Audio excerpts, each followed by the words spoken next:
అదేవిధంగా మన అస్తిత్వం మీద ఎట్లా అటాక్ జరుగుతుందో తెలంగాణ అస్తిత్వం మీద నిన్న మధ్యాహ్నమే మనం చూసాం.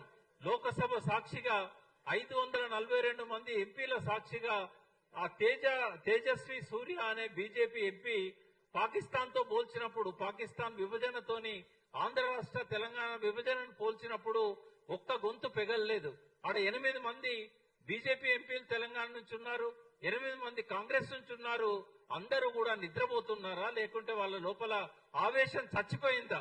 ఇట్లా మన అస్తిత్వం మీద నిరంతరం అటాక్స్ జరుగుతూ ఉంటే, మొన్నటికి మొన్న ఆంధ్ర ఎంపీ కూడా ఇష్టం వచ్చినట్టుగా మాట్లాడాడు.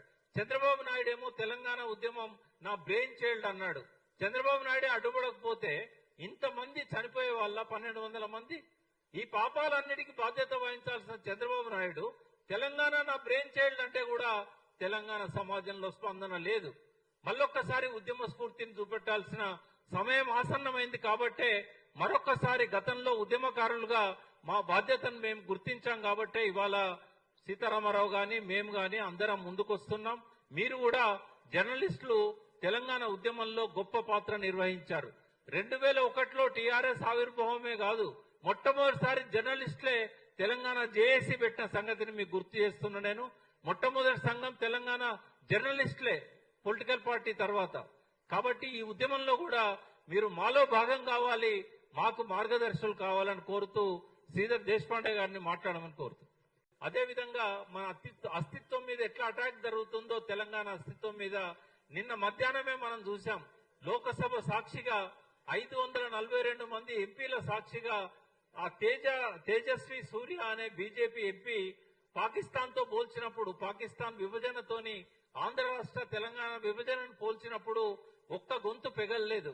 ఆడ 8 మంది బీజేపీ ఎంపీలు తెలంగాణ నుంచి ఉన్నారు, 8 మంది కాంగ్రెస్ నుంచి ఉన్నారు. అందరూ కూడా నిద్రపోతున్నారా, లేకుంటే వాళ్ళ లోపల ఆవేశం చచ్చిపోయిందా? ఇట్లా మన అస్తిత్వం మీద నిరంతరం అటాక్స్ జరుగుతూ ఉంటే, మొన్నటికి మొన్న ఆంధ్ర ఎంపీ కూడా ఇష్టం వచ్చినట్టుగా మాట్లాడాడు. చంద్రబాబు నాయుడు ఏమో తెలంగాణ ఉద్యమం నా బ్రెయిన్ చైల్డ్ అన్నాడు. చంద్రబాబు నాయుడే అడ్డుపడకపోతే ఇంతమంది చనిపోయే వాళ్ళ 1200 మంది. ఈ పాపాలన్నిటికీ బాధ్యత వహించాల్సిన చంద్రబాబు నాయుడు తెలంగాణ నా బ్రెయిన్ చైల్డ్ అంటే కూడా తెలంగాణ సమాజంలో స్పందన లేదు. మళ్ళొక్కసారి ఉద్యమ స్ఫూర్తిని చూపెట్టాల్సిన సమయం ఆసన్నమైంది. కాబట్టే మరొక్కసారి గతంలో ఉద్యమకారులుగా మా బాధ్యతను మేము గుర్తించాం. కాబట్టే ఇవాళ సీతారామారావు గాని మేము గాని అందరం ముందుకొస్తున్నాం. మీరు కూడా జర్నలిస్టులు తెలంగాణ ఉద్యమంలో గొప్ప పాత్ర నిర్వహించారు. 2001లో టీఆర్ఎస్ ఆవిర్భావమే కాదు, మొట్టమొదటిసారి జర్నలిస్టులే తెలంగాణ జేఏసీ పెట్టిన సంగతిని మీకు గుర్తు చేస్తున్నా. నేను మొట్టమొదటి సంఘం తెలంగాణ జర్నలిస్టులే పొలిటికల్ పార్టీ తర్వాత. కాబట్టి ఈ ఉద్యమంలో కూడా మీరు మాలో భాగం కావాలి, మాకు మార్గదర్శకులు కావాలని కోరుతూ శ్రీధర్ దేశపాండే గారిని మాట్లాడమని కోరుతూ.